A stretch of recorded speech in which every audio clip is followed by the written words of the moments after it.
حضرت ابو سعیدی رضی اللہ تعالیٰ عنہ حضور اقدس صلی اللہ علیہ وآلہ وسلم کا یہ ارشاد نقل کرتے ہیں کہ جس شخص کے پاس صدقہ دینے کو کوئی چیز نہ ہو وہ یوں دعا مانگا کرے: درود ابراہیمی اللہم صلی علی آخر تک پڑھے اور اس کے ساتھ اے اللہ درود بھیج محمد صلی اللہ علیہ وآلہ وسلم پر جو تیرے بندے ہیں اور تیرے رسول ہیں، اور رحمت بھیج مومن مرد عورتوں پر اور مسلمان مرد اور مسلمان عورتوں پر۔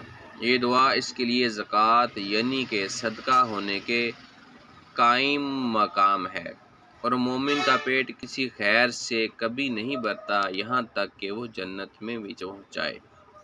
تو سب مل کر پڑھو صلی اللہ علیہ وآلہ وسلم۔